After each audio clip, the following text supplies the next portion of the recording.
Je vous salue, vous tous, chers amis auditeurs de l'émission Maranatha, Jésus revient. C'est Madame Barutonayo Ansil. On va nous exhorter les uns les autres par la parole de Dieu qui est dans la continuation de cette parole que nous avons vue en Proverbe 12:4, qu'une femme est vertueuse, c'est une couronne dans la tête de son mari, mais qu'une femme honteuse ou bien qui fait la honte, c'est comme une carie dans ses os. On va lire aujourd'hui en Galates chapitre 5 verset 17. On va continuer jusqu'au verset 26 et puis on va voir les œuvres de la chair et les œuvres du Saint-Esprit. Marcher selon le Saint-Esprit, mon ami, et ne pas marcher selon la chair. Parce que beaucoup déjà, hier j'étais partie quelque part, c'est là où j'ai vu les choses qui se font dans quelques services, là où on peut prendre la corruption openly sans que les gens eux-mêmes de la honte qu'on les voit, qu'ils demandent de l'argent illégalement, que les gens demandent de l'argent illégalement sans te donner en papier. Mes amis, je le disais, est-ce que vous savez que les yeux de Dieu sont en train de vous voir? Et les autres me parlaient, me disaient, maman, nous sommes sur terre, on est sur terre, nous les choses du ciel, on ne sait pas parce qu'on ne sait même pas si le ciel existe, parce qu'on est sur terre, on travaille sur terre. J'étais étonnée. Je ne pensais pas qu'à ce moment, jusqu'à cette heure-ci, il y en a ceux qui doutent du ciel, il y en a ceux qui doutent encore de l'enfer et du ciel, qui ne savent pas que l'enfer est réel et que le ciel est réel. Mes amis, qu'est-ce que je vais vous dire par là? Beaucoup déjà sont distraits. Beaucoup de personnes sont distraites. Ils sont distraits dans les distractions sataniques. Ils se donnent à faire du péché avec son corps sans qu'on ne se soucie même pas que Dieu les voit. Mes amis, il y en a ceux qui pensent que, tout ce qu'il veut, il peut le faire et il n'a même pas cette honte. Il n'a même pas cette voix à l'intérieur qui lui dit, ce que tu fais, c'est mal. C'est pour cela que on va trouver que les gens qui ont déjà vendu leurs âmes au diable, le diable leur donne des conditions. On les conditionne, mes amis. Je vais vous dire que le péché enlève la paix du cœur. Je vais vous dire que les gens sont fatigués à cause du péché. Les gens qui sont respectueux, les satanistes, on leur donne des obligations de dire, désormais, tu ne porteras plus les souliers fermés. Comme les hommes, par exemple, tu vas toujours porter les sandales, par exemple. Tu porteras les sandales toujours. Et puis, quand on te demande, pourquoi est-ce que tu ne portes pas les souliers qui sont fermés? Tu vas leur dire que tu souffres des pieds ou bien des orteils. Ils essaient de fonder les mensonges au lieu d'accepter que ce sont des conditions qu'on les a données. Ils essaient de fonder des mensonges, même si quelqu'un participe dans une fête qui est digne, qui est honorable, ou bien dans une réunion des dignitaires, ou bien dans une réunion des gens qui sont respectueux. On trouve que quelqu'un ne porte pas de souliers parce que ce sont des conditions. On trouve que les autres, ils ne mangent pas telle nourriture, ils ont tel régime, et tel régime correspond à telle chose. Vous voyez les gens qui font des signes avec les mains. Vous voyez un homme ou bien une femme bien battue, mais vous le voyez, il enlève la langue, il montre la langue aux gens. Vous le voyez, après 5 minutes, après 2 secondes, il montre encore la langue comme le serpent, comme ça. Il appelle avec les signes de main, comme les chiens, comme le serpent là de vous avez vu comment le serpent a séduit Adam et Ève. Donc, on voit que les gens sont très fatigués. Les gens sont trop fatigués à cause des conditions sataniques. Mon ami, les péchés rendent esclaves. Les péchés rendent esclaves, mes amis.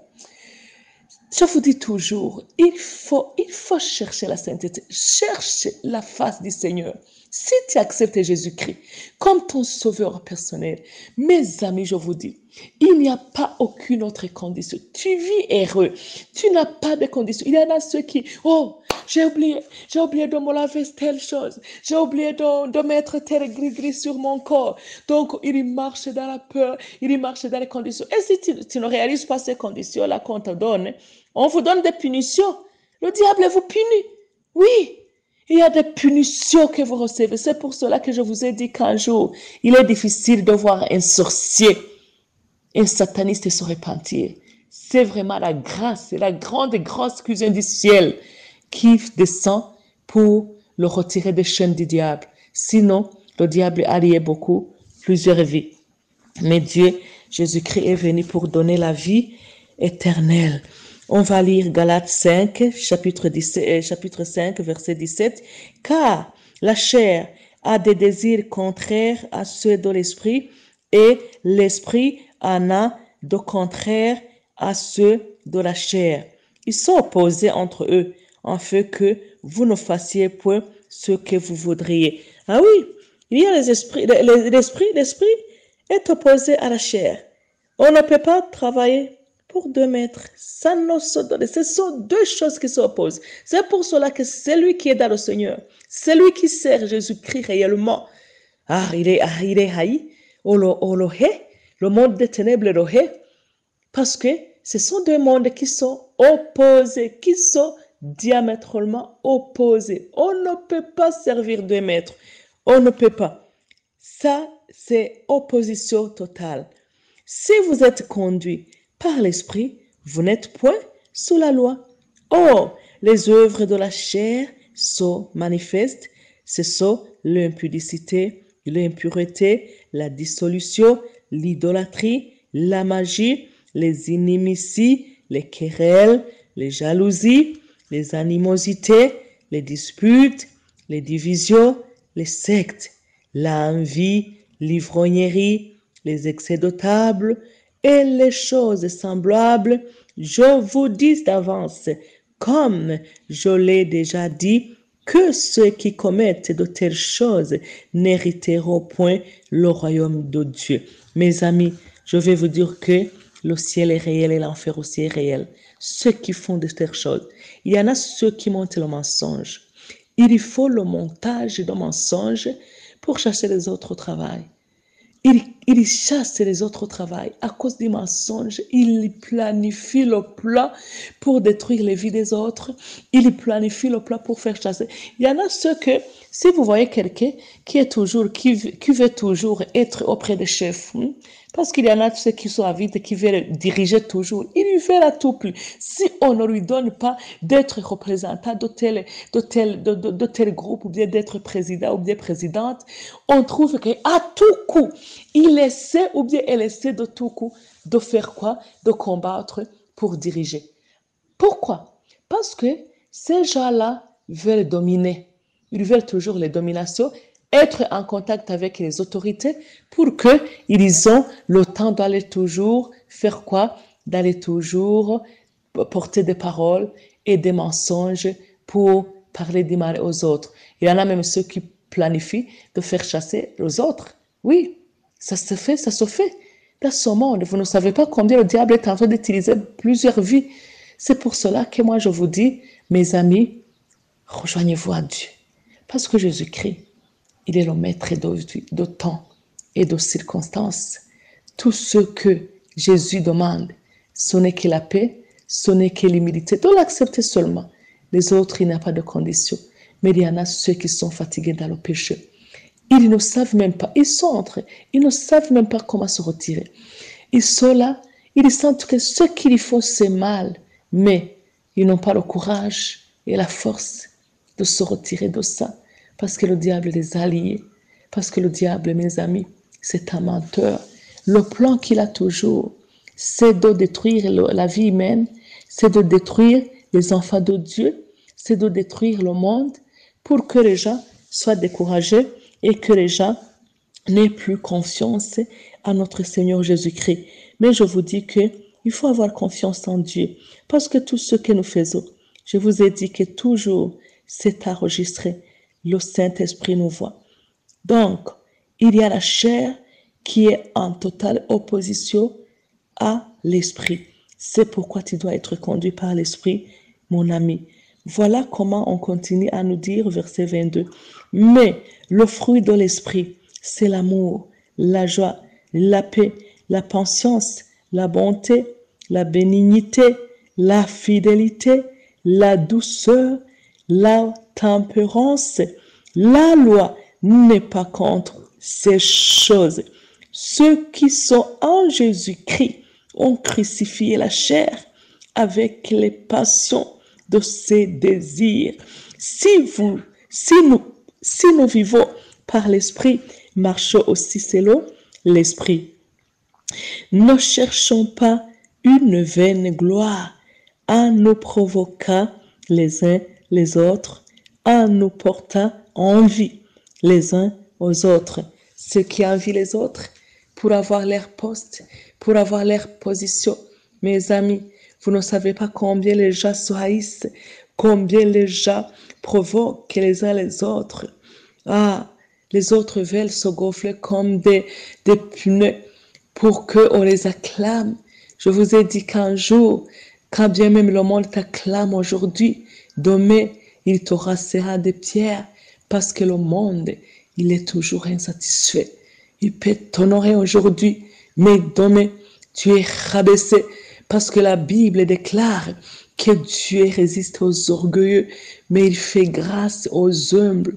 Celui qui est orgueilleux, oh, même si tu es quoi, même si tu es comme mon ami, un jour, Dieu va te faire descendre et tu seras honteux. Tu auras la honte de voir que tu as ignoré la vraie voix qui te parlait toujours. La vraie voix qui te parlait. Il y en a ceux dont j'envoie les messages et ils suppriment sans même écouter. Mais tous ces suppressions que tu as fait, mon ami, sache que le Seigneur Dieu va te demander le nombre de messages que j'ai envoyés, le nombre de suppressions que tu as fait en disant que ça est en train de te faire remplir ton téléphone. Dieu va te le montrer en même temps et tu vas le regretter parce que je vous dis que la Bible déclare que tout acte qui se fait, on va rendre compte quand le juste juge sera venu. Il y a le juste juge qui est Dieu. Toujours je crierai envers le juge, vous magistrats, d'où est-ce que vous avez étudié cet droit, le droit là qui opprime les autres, le droit là qui méprise les sans-voix. Il y en a le pleur des veuves, il y en a le pleur des chômeurs, il y en a le pleur des orphelins dont vous avez ignoré leur cas. Ils sont là, ils n'ont pas de voix, ils sont les sans voix, mais Dieu est leur juste juge. Un jour, il viendra et il vous demandera ce que vous auriez fait. Parce que tout ce que quelqu'un sème, certainement, il la récoltera. Ah oui, c'est pour cela qu'on va prier ce matin. On va continuer à implorer. Est-ce que tu marches toujours dans les œuvres de la chair, mon ami? Tu marches selon la chair ou bien tu marches selon l'esprit? C'est ça, vous choisissez. Je sais que c'est l'emblème que j'ai mis même sur mon statut de dire que les œuvres de la chair sont là, les œuvres de l'esprit aussi sont là. Choisis l'esprit, mon ami, l'Esprit Saint. Sinon, avec toutes ces conditions, Dieu, Jésus-Christ ne donne pas aucune condition. Il dit seulement, accepte-moi comme ton maître et ton sauveur personnel. Et tu seras libre, tu vivras heureux. Tu ne vivras plus dans les chaînes de Satan. Les gens qui commencent à invoquer les autres, les gens qui commencent à faire des incantations envers les autres, que les incantations que le diable et les serviteurs du diable font, ça va commencer à leur retourner eux-mêmes. Vous incantez, vous dites, ah, alléluia. Oui, je vais vous montrer un passage. Psaume chapitre 7. Le psaume chapitre 7, et on va voir ce passage. Psaume chapitre 7, mes amis. Tous ceux qui s'offusquent sur terre, quelqu'un aiguise l'arc, et puis il en tombe lui-même. Alléluia. La Bible dit, psaume 7, verset 11, mon bouclier est ton Dieu qui sauve ceux dont le cœur est droit. Dieu est ton juste juge. Dieu s'irrite en tout temps. Si le méchant ne se convertit pas, il aiguise son glaive, alléluia. Il bande son arc et il vise. Il dirige sur lui des traits meurtriers. Il ira ses flèches brûlantes. Voici, le méchant prépare le mal. Il conçoit l'iniquité et il enfante le néant. Il ouvre une fosse, il la creuse et il y tombe dans la fosse qu'il a faite. Son iniquité retombe sur sa tête et sa violence retombe sur son front. Je louerai l'Éternel à cause de sa justice. Je chanterai le nom de l'Éternel. Alléluia. Du Très-Haut. Alléluia. Oh mon Dieu, je m'incline devant ta face, Jésus. Ce matin, je veux m'incliner devant toi parce que je sais que tu es le juste juge. Même si les méchants aiguisent, même si les méchants planifient le mal, oh, tu es en train de nous dire que si le méchant ne se convertit pas, il aiguise son glaive. Il est tenté de creuser lui-même le glaive où il va tomber lui-même. Il bande son arc et il vise. Je déclare ce matin que les méchants, qu'ils soient, oh alléluia, tout ce qu'ils ont planifié, que ça leur retourne dans les têtes. Tout ce qu'ils envoient chez les enfants de Dieu pour les incanter, pour, Amina, au nom puissant de Jésus, pour les provoquer, pour les envoûter, les envoûtements du diable. Je déclare ce matin que s'il dirige les traits meurtriers, il ira ses flèches brillantes. Voici, Seigneur, fais les méchants, fais que, quand il prépare, quand il conçoit l'iniquité, fais que ce jour, fais qu'aujourd'hui, ils enfantent le néant, au nom puissant de Jésus. Toute arme qui sera forgée contre nous, toute arme qui est forgée contre les enfants de Dieu, je déclare, au nom puissant de Jésus, qu'ils sont sans effet au nom puissant de Jésus. Oh, alléluia, que l'iniquité retombe sur la tête de sa violence, que, oh, alléluia, que tu redescends sur son front, tout ce qu'il y lance, que ça retourne sur le front des méchants, tout ce qu'ils sont en train de lancer. Je louerai l'Éternel moi-même, parce que toi, sœur, tu seras notre juste juge. Merci, notre juste juge. Merci, Dieu. Je déclare que les méchants, que tout ce qu'ils planifient, de faire chasser les autres au travail, d'ignorer les autres, de faire l'injustice envers les autres, je déclare que l'injustice qu'ils ont planifiée, ça les retourne dans leur tête, ça les retourne contre eux-mêmes. Au nom puissant de Jésus, que les méchants fuient, au nom puissant de Jésus, mais que la gloire du Seigneur retentit et que l'aurore du midi soit, Seigneur, éclairée sur les justes. Merci, mon Dieu, pour tous ceux qui ont accepté de te recevoir comme le Seigneur. Oh, parce que c'est toi seul qui as dit, vous n'en ferez rien sans moi. Alléluia. Merci, Jésus. Tu es Dieu. Tu es le grand, le lion vainqueur de la tribu de Juda. Merci pour ce jour. Merci pour tous ces gens-là que tu vas bénir et que tu vas sauver. Et que tu vas guérir, que tu guéris les malades, que tu guéris tous ceux qui vont entrer dans les blocs opératoires. Mais aujourd'hui, qu'on va, Seigneur Jésus, leur faire des opérations de cancer et d'autres qui sont malades. Je prie pour eux, en fait de les toucher. Au nom puissant de Jésus, je prie. Amen.